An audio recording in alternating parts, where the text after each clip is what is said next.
Presenting the 2017 Free to Be You and Me Award, Marlo Thomas.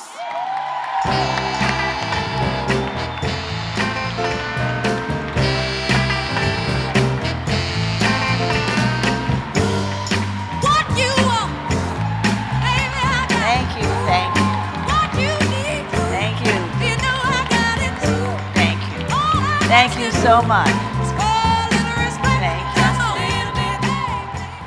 Thank you. This evening has been so moving for every single person that's in this room. But I think it's been the most moving for the founding mothers of the Ms. Foundation. We started very small, but with big ideas to change the world. And we've watched all of these honorees through the years, 29 years of these events. And tonight, to see Hillary Clinton here as a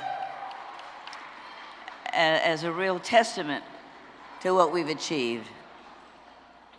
This next award is very important, and so I ask that the waiters just be quiet for a moment. Thank you, waiters.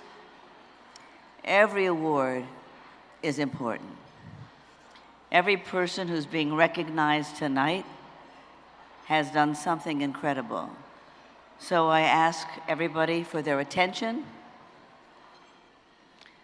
I graduated as an English teacher.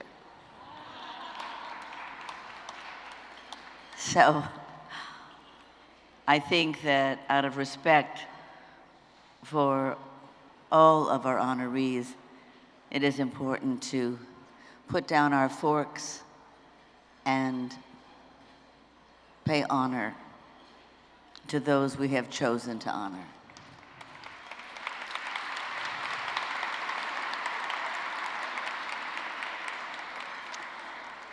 I am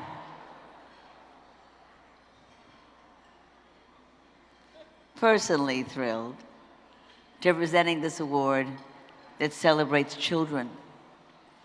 Kids have always been central to us at the Ms. Foundation. In fact, the seed money for the Ms. Foundation came from the proceeds of Free to Be You and Me.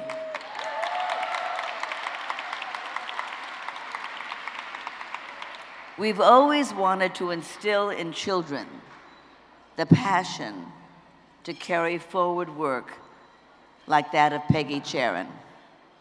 Peggy was a suburban mom who in 1968 grew alarmed by what television was throwing at her kids every day.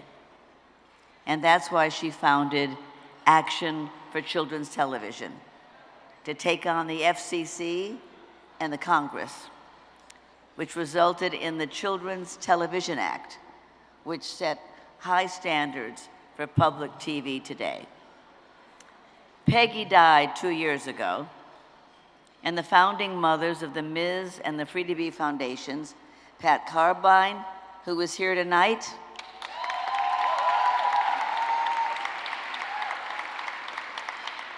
the great Letty Cotton Pogrebin, who is here tonight, with all of her grandchildren. She can't stop reproducing fabulous women, this woman. And Gloria Steinem, of course, and myself. And we established, in Peggy Charon's honor, the Free to Be You and Me Peggy Charon Award,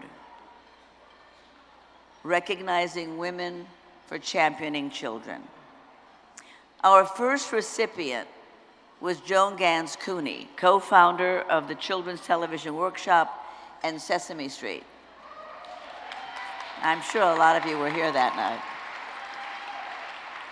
Our second was Kyle Zimmer, whose nonprofit company called First Books put 140 million new books into the hands of disadvantaged youth.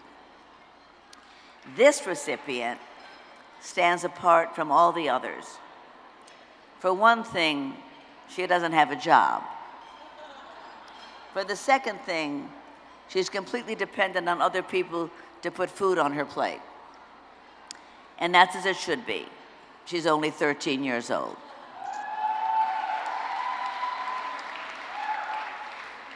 Sydney Phillips began playing basketball at the age of 2. She had a natural talent for sports, but this was the one thing she loved. And she brought her own style with her signature behind-the-back move, dazzling fans in the bleachers and confounding her opponents.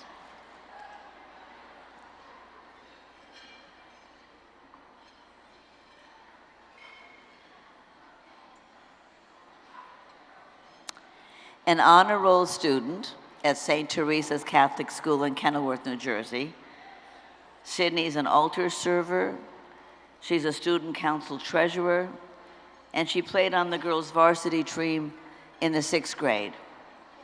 And she was named an all-star by her teammates, and she couldn't wait to get back onto that court last fall. Sydney Phillips is the future of the women's movement.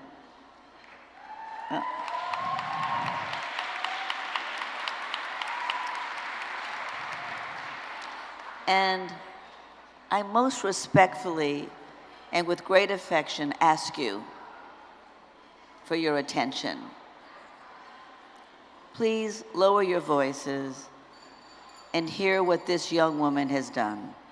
If anybody would like to clink their glass, please do so.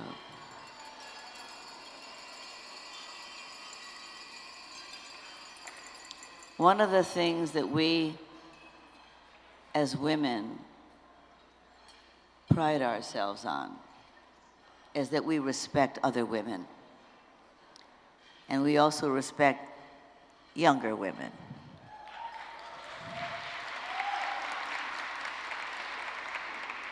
So our honoree tonight, Sydney Phillips, loved playing basketball.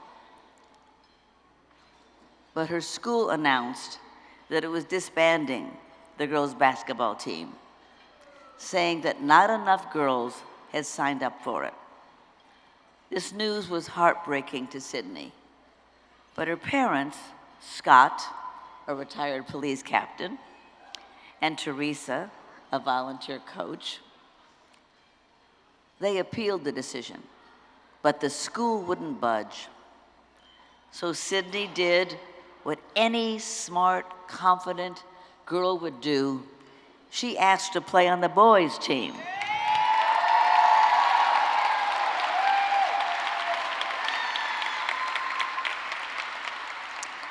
Well, I'm a Lebanese girl, but I've learned the, that's my other one Lebanese friend, Kathy Najimi. But as we say, oy vey. Before you could say time out, in came the big guns to deal with this earth-shattering crisis of a girl wanting to play on a boys' basketball team. Get this, the school's principal, the school's athletic director, the Office of Youth Ministry Athletic League, and the Archdiocese of Newark, New Jersey came together. And this is the verdict that they came up with, and I quote, "The Archdiocese does not permit boys to play on girls' teams or girls to play on boys' teams." Obviously, they had never heard of Free to Be You and Me. So, Sydney's dad did what any proud and pissed off father would do. He took him to court. And Sydney was well represented by many people, but including the National Organization of Women. And the trial judge insisted that a girl on the team would disrupt the status quo. Where did Hillary ever hear that stuff, right? Haven't we heard that enough in our lifetimes? And he also ruled that the school's religious status protected it from claims of bias under New Jersey's discrimination laws. But wait, it gets worse. 4 weeks later, when Dad, Scott, took Sydney and her little sister Caitlin to school, they were greeted by the principal, the church pastor, and 3 Kenilworth police officers, all informing them that both of the girls had been expelled. Yeah, I told you this was worth listening to. And you know what the reason was?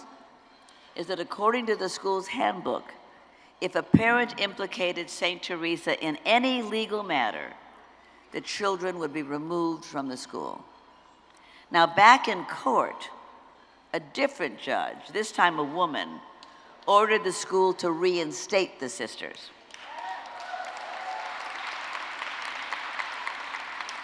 This is like a soap opera. But meanwhile, over in Newark, the newly appointed cardinal was getting a crash course in bad publicity. So he rescinded the girls' expulsion and vowed to reevaluate the school's rules about sports teams. And as a result, the original judge reversed the first ruling and ordered that Sydney was allowed to play in the final game of the season with the 8th grade boys.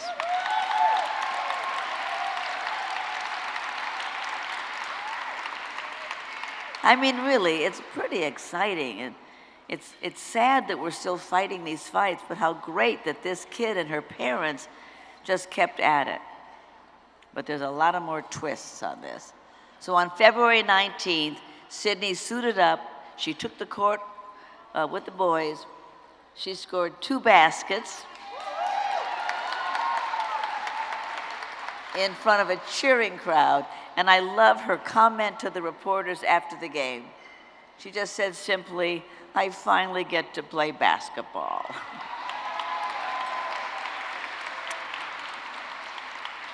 You might ask, how can we give a Lifetime Achievement Award to someone whose life is just beginning? But we felt that she is the very symbol of the work of all of our lifetimes. So Sydney, I'm sure if you had your choice right now, you'd rather be on a basketball court than listening to a lot of grown-ups say how great you are. But the fact is, you are great.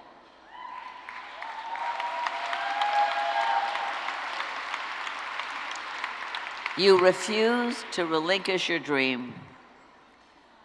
And Scott and Teresa, Sydney's parents, we have learned that your battle with the Archdiocese has unexpectedly resurfaced, and that once again you're fighting to keep your girls in school. So we want you to know that just as you have been warriors for your daughters, we at the Ms. Foundation will be warriors for you.